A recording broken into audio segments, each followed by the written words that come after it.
I want to talk to you about the power of not leading anything, and the power of leading nothing, and the important difference between these two things. Now, when I say not leading anything, what I mean is that I let my partner do her thing for a bit. I don't lead her into any specific required move from me, so she's free to do whatever she wants for a bit, and perhaps I'll watch her and get some inspiration from her and think, oh yeah, that fits the music, and I'll go with that, whatever it is. But sometimes I specifically want her to do precisely nothing. I want her to freeze, come to a complete halt, and so I need to lead, do nothing. And there is a distinction between the two leads, obviously, that I give to my partner, so she knows whether I'm not leading anything or whether I'm leading nothing.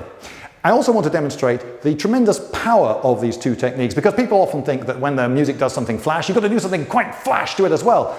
But actually, being interpretive, honouring the music, can be something you can do quite quietly, and sometimes just coming to a halt when you'd been dancing away can be more effective than trying to do something extra flashy.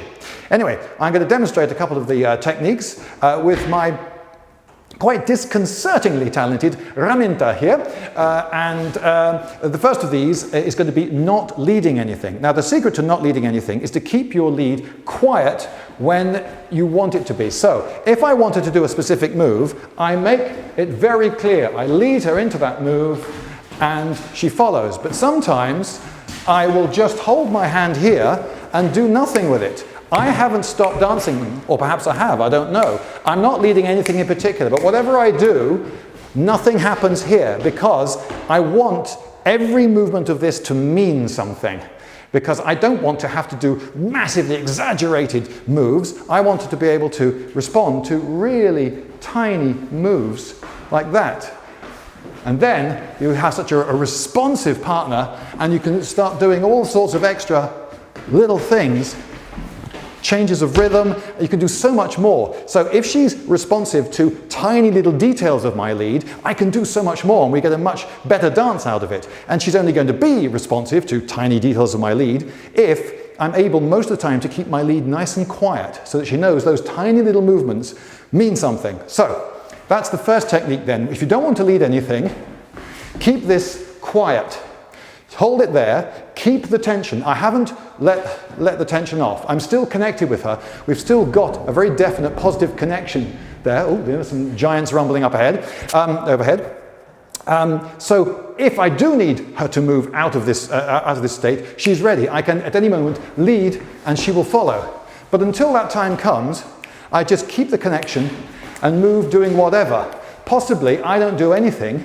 Possibly I freeze and let her do her thing for a bit. Or possibly she chooses off her own bat to freeze and watches me do some stuff. Or she copies me, you're free. Okay, so the other thing was specifically leading nothing. This I do with a fair bit more force. One thing I'll do is just be more tense. So I might, for instance, if I bring her in here, I will tense up and quite tensely push her away. Shoom! And I've tensed my entire body up. I've also tensed my connection right up, and she will feel that. Also, I hope she's listening to the music just as intensely as I am, and if she hears a thing coming, oh, it'll be really good if we do a freeze on this beat, and oh yes, he led it, bang, she does it.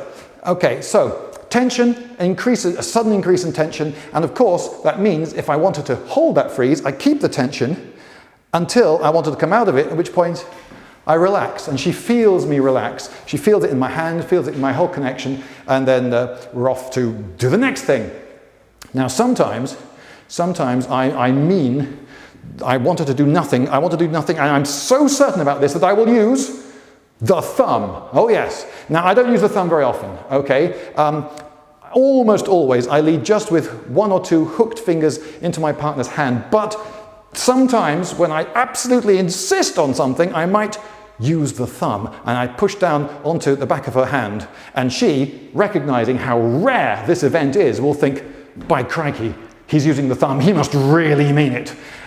This isn't the only time I use the thumb, but this is one of the very, very few times.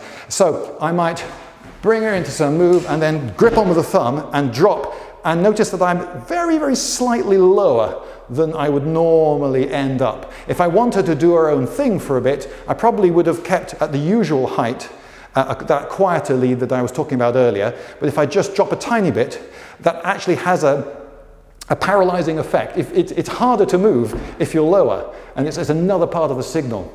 And so, an increase in tension, possibly, if you really mean it, using the thumb, a slight drop, and also, remember, it's the music. You're both listening to the same music, so sometimes you can both hear the thing coming up. Sometimes you can even see it in your partner's eye, that we've both heard it, haven't we? It's coming up soon, and then when you hit it, when you nail it, it's really, really satisfying. Okay, now a demo.